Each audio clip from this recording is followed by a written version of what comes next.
Bueno, hoy vamos a hablar de Manuel Belgrano. Su nombre completo era Manuel José Joaquín del Corazón de Jesús Belgrano. Los vamos a acordar de Belgrano primero porque, bueno, el 20 de junio es el Día de la Bandera.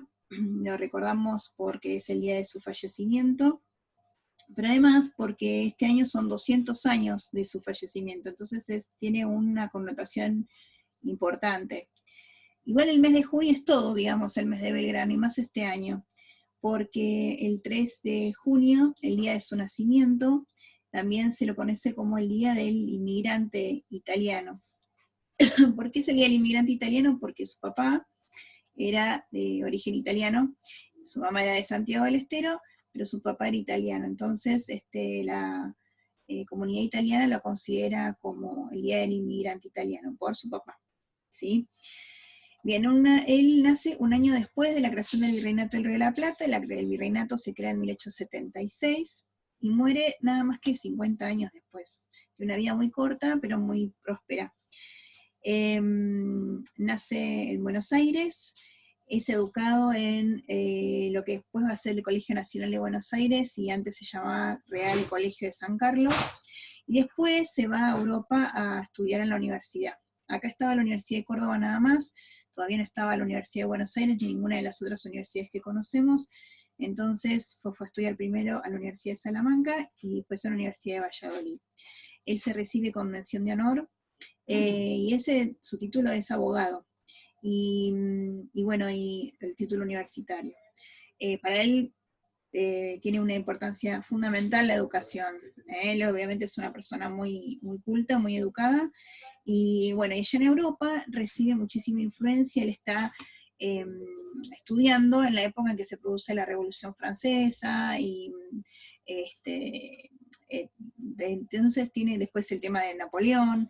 Entonces cuando él mientras tanto va leyendo a dos grandes pensadores, además de otros, pero a dos grandes pensadores como son Rousseau por un lado y Montesquieu por el otro. ¿Qué importancia tienen estas dos personas? Por un lado, Montesquieu es el que plantea la idea son dos pensadores franceses, como verán por sus apellidos. Montesquieu lo que plantea es la división de poderes. Él habla de que había tres poderes: poder ejecutivo, legislativo y judicial. ¿Sí? La justicia, el parlamento o el Congreso en nuestro caso, y el poder ejecutivo o el rey o el presidente, ¿sí? Y esas ideas eran revolucionarias, porque no hay que olvidarse que en ese momento quien manejaba la mayor cantidad de los países europeos eran, especialmente España, Francia, eran reyes, y reyes ni más ni menos que absolutos, es decir, que ni siquiera tenían un parlamento o un consejo como para consultar, y como para que ese poder sea un poquito más suave, digamos, atemperado, se lo llaman, ¿sí? Se llamaban monarquías absolutas. Y esto obviamente, estas ideas iban en contra del planteo que estaban haciendo, lo que se vivía era contrario a estas ideas. Entonces, estos libros en España estaban prohibidos, y sin embargo, bueno, se los habían leído porque justamente la curiosidad de Belgrano era muy grande. Y Rousseau era otro pensador muy importante, que sus ideas fueron fundamentales acá en el Río de la Plata, porque él decía que quien realmente era el soberano no era el rey, sino el pueblo. Entonces, al no haber rey, que fue lo que pasó en la situación previa a la Revolución de Mayo, ¿sí? Por lo cual se desata la revolución, lo que se plantea es que como no hay rey, entonces quien se tiene que hacer cargo es el pueblo. El poder vuelve al pueblo, que es el verdadero soberano. Y por eso es que se crea acá la primera junta de gobierno. Al no haber rey en España, entonces al desaparecer también la Junta de Sevilla, quien debía gobernar era el pueblo, y por ende se crea acá la Junta. Entonces las ideas de Rousseau fueron también muy influyentes en Belgrano. Él forma parte de la primera Junta de Gobierno, junto con Moreno, Saavedra, el presidente de la Junta, Paso, Alberdi, Larrea, Mateu, Ascuénaga, sí, Castelli, que era su primo, que Castelli, él estudió en Córdoba, y también tiene influencia de un jesuita que se llama Francisco Suárez, que tiene unas ideas similares a las de Rousseau, y con respecto al tema del poder, de la soberanía en el pueblo. Así que bueno, todas estas personas de la primera junta son comerciantes, religiosos, y muchos de ellos son profesionales, como es el caso de Belgrano, que fue abogado, ¿sí? Bien, nosotros lo conocemos a Belgrano básicamente por la creación de la bandera en el 12, pero además tuvo otros papeles muy importantes, como que fue general. Fue enviado al ejército del norte sin ser militar de carrera, y bueno, y además enfrentarse con un grupo, con uno de los grupos más pesados de realistas, es decir, de aficionados o de aliados al rey, que fue en la zona del norte del Virreinato del Río de la Plata. Sin embargo, él se enfrentó con mucha valentía, a pesar de no haber tenido los resultados que uno esperaría, pero bueno, él lo enfrentó como debía, ¿sí? Con mucho coraje y con mucha fuerza, y defendiendo como siempre la población. En el 16 tuvo un papel fundamental porque cuando se produce la independencia, él plantea la importancia de quien gobierne acá en estas tierras debía ser, además de la independencia, cuando se empieza a hablar del tema de quién debía gobernar, él plantea la necesidad de que sea un monarca inca. Y esto es muy importante. En ese momento fue muy mal visto, porque diciendo como un inca tiene que gobernar en estas tierras, es una locura, cuando se lo consideraba, todo el mundo consideraba al indígena, al pueblo, al originario como un poco menos que animales. Belgrano le dio una dignidad muy importante el considerar que debían ser ellos quienes gobernaran estas tierras, porque eran los pueblos originarios y habían estado desde siempre, era un poco ese el planteo de Belgrano. En su momento no tuvo mucha repercusión por esto que dije, positiva, por esto que dije, pero sin embargo después con el tiempo, viéndolo al día de hoy, fue muy revolucionaria su idea, y perfectamente aplicable al día de hoy, y muy bien justificada, tiene un sentido muy lógico y muy positivo. Bien, su vida, como dijimos, fue muy corta, un tipo que fue diplomático, militar, abogado, periodista, como vimos, político también. La verdad, una persona muy inteligente, muy culta, muy humilde, y con ideas muy claras, a pesar de la adversidad y a pesar de que no fueron del todo aceptadas en su momento. Belgrano está enterrado hoy en las afueras, afuera del convento de Santo Domingo, entre la calle Belgrano y Defensa, en Capital Federal. Cuando termine esto del COVID, ustedes lo pueden ir a visitar sin problemas. Está ahí el cuerpo de Belgrano.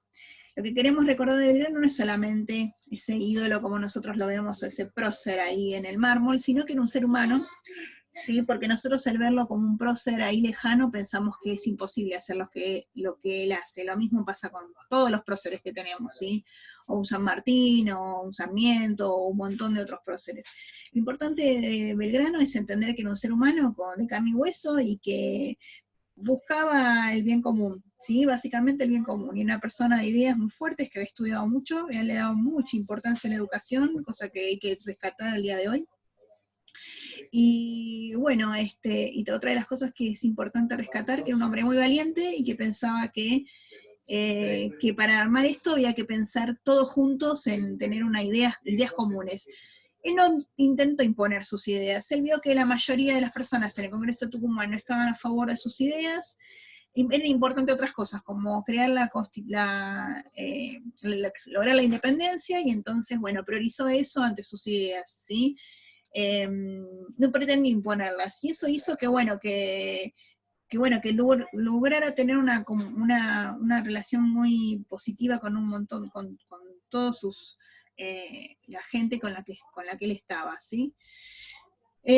Algunas de las frases importantes de Belgrano, que son atemporales. ¿Qué significa atemporal? Que no tienen tiempo. ¿Qué pasa? Pasaron 200 años y sin embargo más, porque las dijo antes de morir, y sin embargo siguen siendo importantes, siguen siendo destacadas para formar, y está bueno tomarlas para retomar, volver a ir atrás, para entender cuáles son las cosas, los lineamientos que tuvimos hace 200 años para la nación, ¿no es cierto? Ahora que estamos en un momento en el cual parece que está todo de cabeza, está bueno enfocarse y ir para atrás, pero para rebobinar y arrancar de nuevo, y ver, bueno, cuáles son las cosas que estas personas que fueron fundamentales para la historia argentina nos dejaron, Y bueno, y un poco estos son los planteos de estas frases.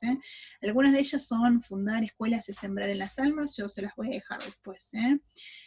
El hombre por su naturaleza aspira a lo mejor y por consiguiente desea tener comodidades y no se conforma solo con comer. Esto habla de una necesidad que excede lo que es propiamente las necesidades básicas, sino habla de necesidades intelectuales o necesidades materiales que exceden, digamos, lo que es propiamente la necesidad básica. O sea, para que el hombre sea hombre necesita otras cosas, no solamente comer, necesita una satisfacción desde el punto de vista intelectual, a eso él apuntaba.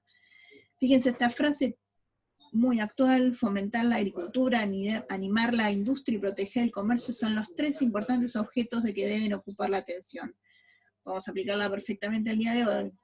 Los hombres no entran en razón mientras no padecen, mientras que no estén mal, mientras que no tengan situaciones complejas, no entran en razón. El bien público está en todos los instantes ante mi vida, ¿sí? Como que su objetivo era el bien común, más allá de lo que él pensara, ¿sí? Ninguna cosa tiene su valor real ni efectivo en sí mismo, solo tiene el que nosotros le queremos dar. Y este se liga precisamente a las necesidades que tengamos en ella, a los medios de satisfacer esta inclinación, a los deseos de lograrla, y a su escasez y abundancia. Esto tiene que ver muy actual con lo que nos está pasando, el a veces darle importancia a cosas que, o subestimar cosas que pensamos que están siempre y que después nos damos cuenta que son muy necesarias, y de darle el verdadero valor a las cosas y no sobreestimar o no darle un valor muy importante a cuestiones materiales, por ejemplo, que al final no son del todo importantes. Hablo un poquito de eso. Mucho me falta, esta es la frase creo que más importante de él y por la cual no se la recuerda: mucho me falta para ser un verdadero padre de la patria, me contentaría con ser un buen hijo de ella. Y esto hace referencia a su humildad, a su simplicidad. Él muere pobre, muere muy joven, y una Argentina bastante convulsionada en su momento, como estamos el día de hoy.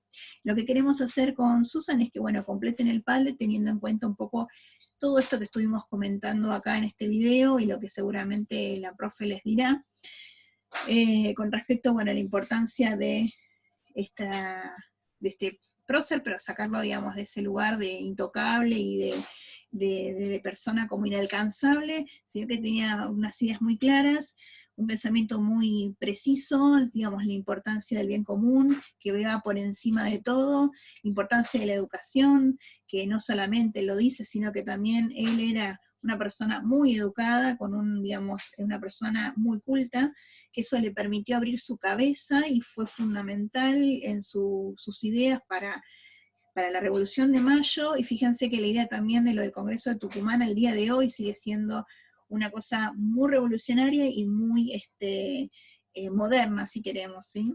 Y bueno, y un poco también con Belgrano entender, digamos, la importancia de estos principios que deberían estar en todos nosotros y también en la política, como para, al día de hoy también, como para lograr un objetivo común y que, bueno, que lograr el país que en algún momento Belgrano quiso y que él no pudo tampoco ver. Entonces, lo de hablar del bien común, de unirnos para lograr esos objetivos, entender cuáles son las cosas realmente importantes y cuáles no, fomentar la educación, el tema de la industria, el tema de la agricultura, el comercio, son todas cuestiones que creo que lo ponemos a él hoy y puede perfectamente manejar la Argentina.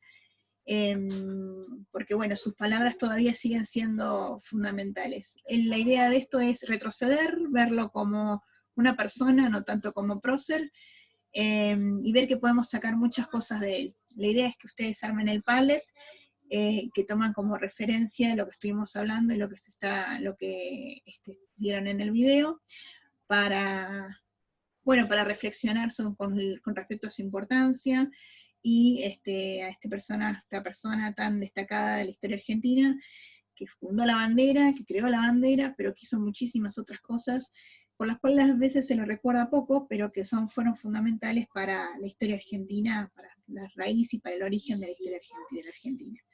Les mando un beso grande y nos vemos la próxima.